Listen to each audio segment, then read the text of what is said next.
supporting Asian businesses after Cyrus. We boycotting all Asian, Vietnamese, and Korean businesses. Come on, black. All right, so I'm walking to my local nail salon in my area. I'm in Waldorf, and I'm going to Diamond Nails to see if it's a lot of black people in here still supporting the business. So let me see what's going on. Hold on.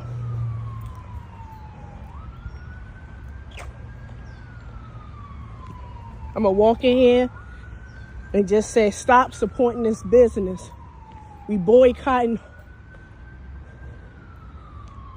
Y'all know the rest.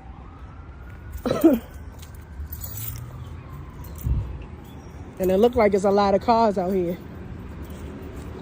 Come on, black people. Get with the movement.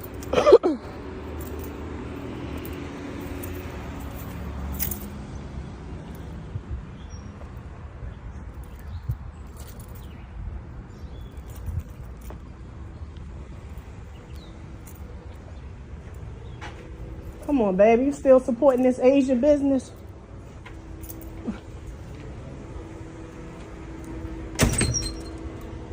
Let's see, we got this.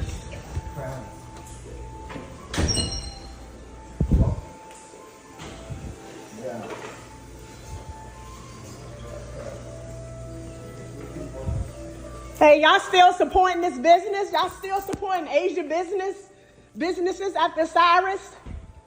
We boycotting all Asian, Vietnamese, and Korean businesses. Come on, black women. Y'all still getting y'all services? Y'all can't do press-ons? Y'all can't scrub y'all feet in the tub? We boycotting. Y'all ain't seeing on TikTok? Y'all still in here getting y'all services? The black dollar is powerful. They don't respect us. Shut up. Shut up. Because your people killed my people. Yeah, they did. They did. And we boycotting all y'all businesses. No more curry-outs. No more hibachis. We not getting our feet done. We not doing none of that shit. Come on, black women. You laughing. It could have been your son.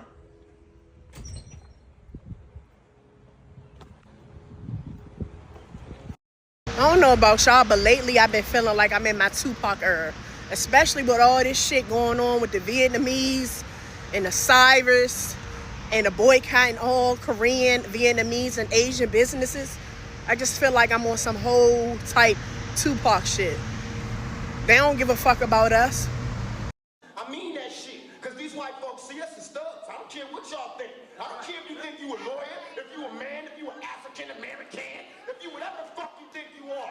We thugs and niggas to these motherfuckers. You know? And until we own some shit, I'ma call it like it is. How you gonna be a man and we starving? You know? And you can walk by 5 different houses, ain't a man in either one of them motherfuckers. How we gonna be a man? How we gonna be African Americans? We out here dying.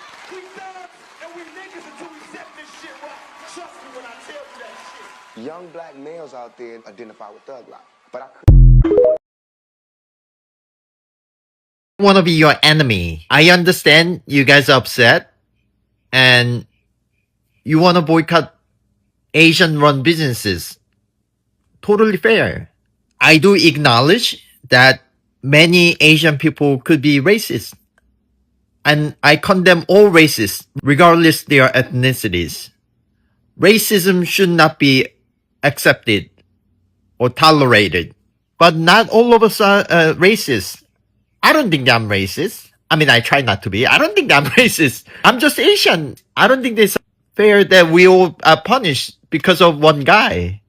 I mean, I don't know who the Rick Chow is. Why are we all punished because of this one guy? But don't call all Asian people our enemy. The business owner, like the Asian business owners, Chinese, Korean, I never know like which is which when I'm looking at them or talking to them. But they are in an uproar right now. They are so upset because it is said that their businesses are getting boycotted, that their parking lots are empty based off of a not guilty verdict. that's recently happened prior to this weekend. And there's a lot of people upset, and people are really upset at the Asian community. I have never ever seen an Asian go off before until today. I have never seen a Korea or a Chinese person go off and just go in so hard until I seen it today on TikTok. These people are pissed. Allegedly, one Asian came back and said that we actually need them, that we can't make it without their businesses. They said everything that we buy is made in China, made in Korea, and so on and so on. The guy basically said that we cannot make it without their products.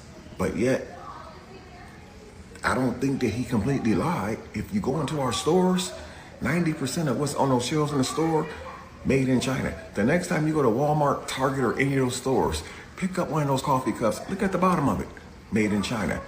Your spoons, knife, and fork set, turn it over and look at it, made in China. The next time you go buy a blanket or something, look at the tag on the blanket, made in China. So they are talking, bro, and these people are pissed because they feel like the boycott is really affecting their businesses. And if it's true, and some of the videos I've seen on TikTok today is true, and they're not made up AI videos, it looks like that boycott is taking effect extremely fast. One lady pulled up to 3 of the nail salons, and every last one of them was empty, man. Now, I don't know if those nail salons open on Sunday. She could have been capping and pulled up on a day that they were closed, but it seems to me like those nail salons are open 7 days a week, man. But them Asians is starting to try to clap back, bro. Y'all better be careful. I ain't never seen an Asian go off like I seen today. It's getting crazy out here, y'all. Well, a growing number of Black Americans are choosing to spend their money within their own community, and supporters say the boycott movement is starting to show real economic impact. If you're an Asian business owner who is offended or defensive, feeling some kind of way about this call to boycott Asian businesses by Black folks and by anyone who has a sliver of a conscience, really. If you are offended by it and feeling defensive, there's really simple fix to it. You could put a banner across your website that says you do not support bigotry, racism. You can literally do that with a couple of clicks. You could put a sign on the window if you have a brick and mortar business saying you do not sign up for the bigotry of Black people, or anyone for that matter. Except that I know that a lot of you don't want to, because you do support it, because you buy into the narrative that's been spoon-fed to you your whole life. And I'll make another video on that soon. But right now, I just thought I would offer up a simple solution. That's all.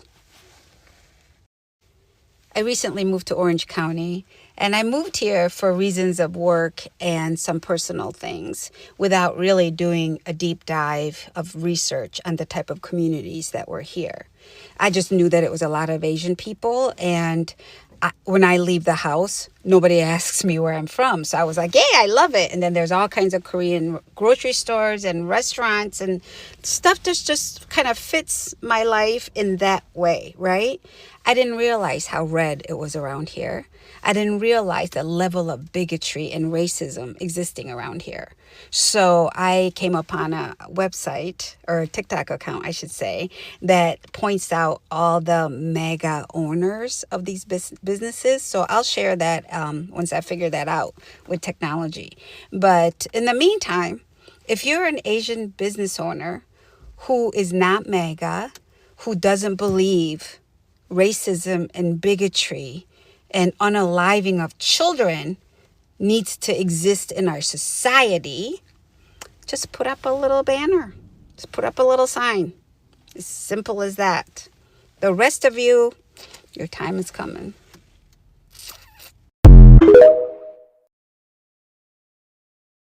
So, you tell me why the fuck that Asian man got on the internet talking about some we need them, and that we still gonna pull up to their business and telling us to boycott. It was an Asian person that told us to boycott. And now you mad at us because we like, you know what? We do be feeding y'all niggas. And y'all disrespectful as fuck.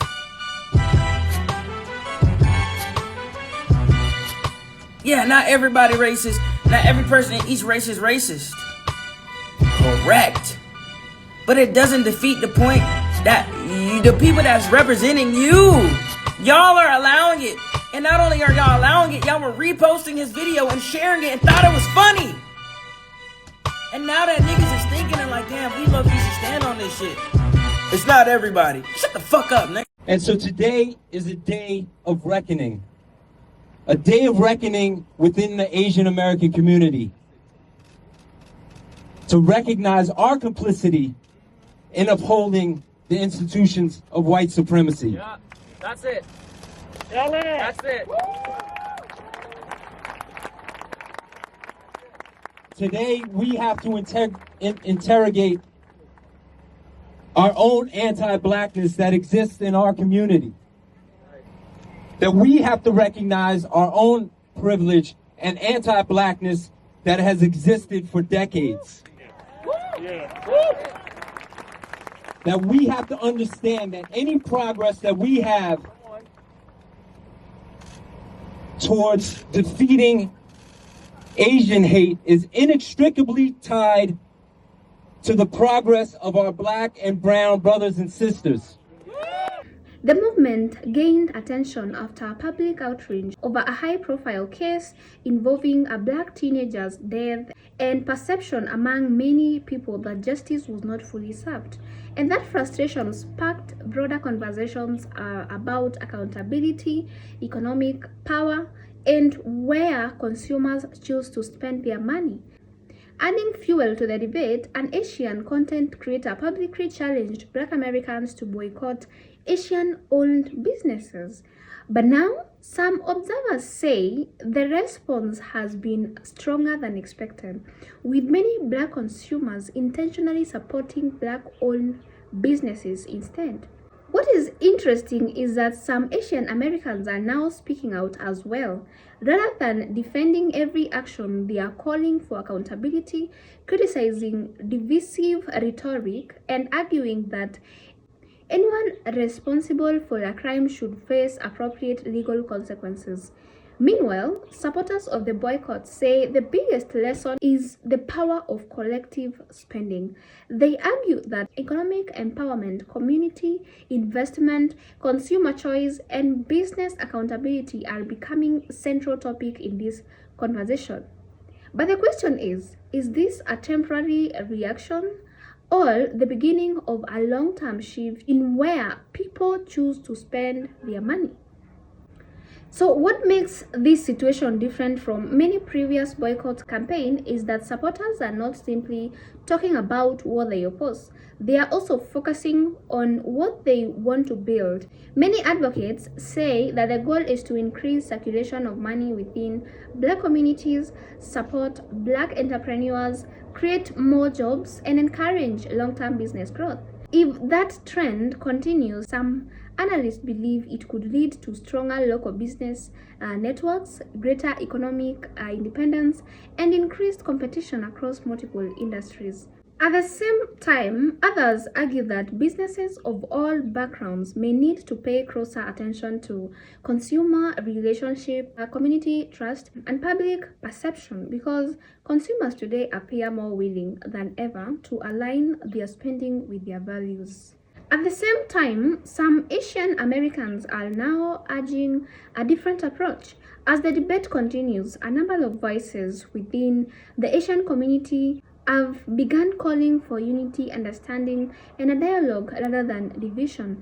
They argue that it is unfair to judge an entire community based on the actions or even statements of few individuals. Some have publicly acknowledged that the frustration and concern being expressed, while also asking Black Americans not to genderize all Asians, pointing out that many Asian Americans never supported controversial remarks and do not share the views of those who fueled the conflict.